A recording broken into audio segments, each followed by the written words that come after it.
Del Evangelio según San Mateo. En aquel tiempo dijo Jesús a los sumos sacerdotes y a los ancianos del pueblo: Escuchad otra parábola. Había un propietario que plantó una viña, la rodeó con una cerca, cavó en ella un lagar, construyó la casa del guarda, la arrendó a unos labradores y se marchó de viaje. Llegado el tiempo de la vendimia, envió sus criados a los labradores para percibir los frutos que le correspondían. Pero los labradores, agarrando a los criados, apalearon a uno, mataron a otro y a otro lo apedrearon. Envió de nuevo otros criados, más que la primera vez, e hicieron con ellos lo mismo. Por último, les mandó a su hijo, diciéndose: tendrán respeto a mi hijo.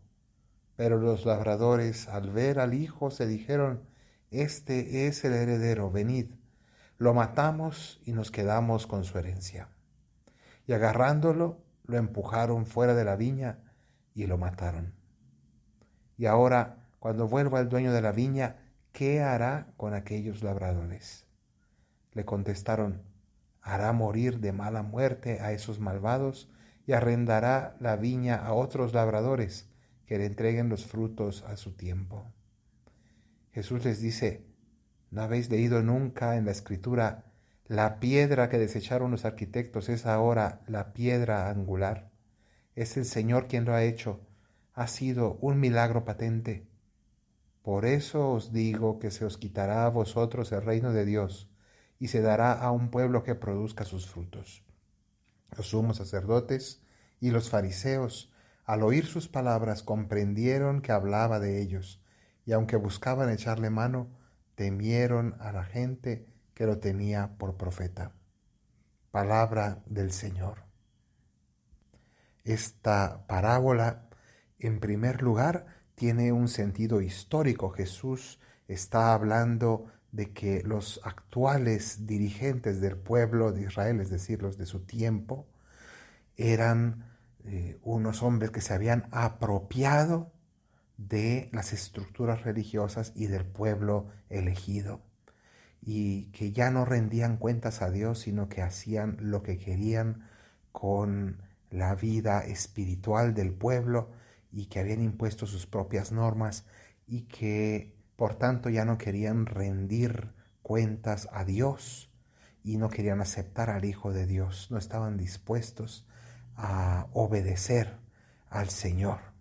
Y por eso en esta parábola pues habla de los profetas que fueron enviados por parte de Dios y todos ellos rechazados, y finalmente también es rechazado en la cruz Jesucristo. Nos va preparando, por tanto, a celebrar la pasión en Semana Santa.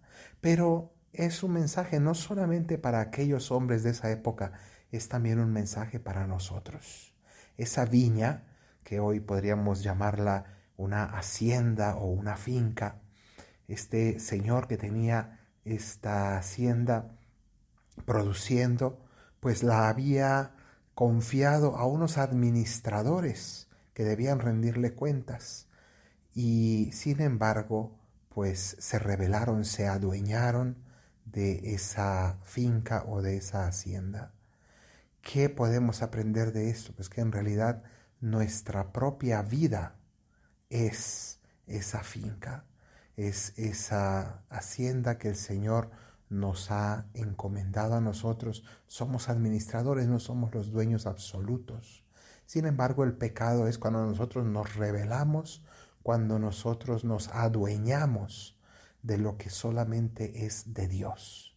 Y en cierto sentido, este mundo es esa hacienda de Dios encomendada a la humanidad. Sin embargo, los seres humanos nos adueñamos, nos rebelamos contra Dios, nos apropiamos de lo que no es nuestro, queremos hacer cumplir nuestras propias leyes, nuestros propios caprichos, y ya no queremos rendirle cuentas a nadie. Y así la humanidad va creando sus propias estructuras, ya no quiere escuchar sobre los mandamientos de la ley de Dios. Viene el Hijo del Hombre, viene el Hijo de Dios, viene el Hijo del dueño, es decir, el que tiene derechos reales sobre esta hacienda, sobre esta finca. viene a pedir que se respeten los derechos de su Padre, que es Cristo mismo el que ha llegado a este mundo para recuperar lo que le pertenece y recuperarlo por las buenas. Estamos en el tiempo de la misericordia, en el cual el Señor ofrece una amnistía a todos los obreros rebeldes. Ofrece un perdón general a todos los que se arrepientan, a todos los que regresen a Él.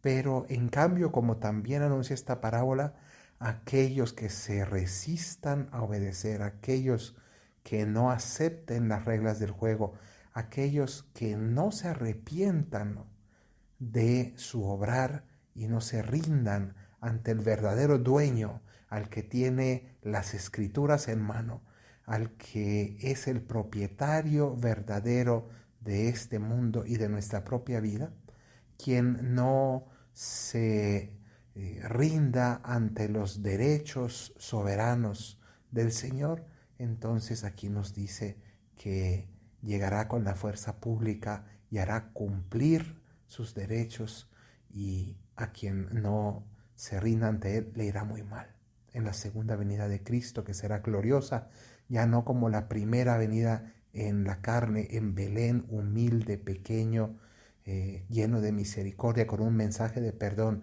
sino que ya en la segunda venida vendrá contundente a reclamar lo que es suyo. Así que pidámosle al Señor que, si no por el amor de su corazón que nos ofrece con misericordia, al menos por el temor a las consecuencias de nuestra rebeldía, que le obedezcamos, nos rindamos ante Él, nos convirtamos del pecado para reconocer que Él es el dueño de nuestra vida, Él es el legislador, Él es aquel a quien debemos rendir cuentas de nuestra existencia. Que así sea.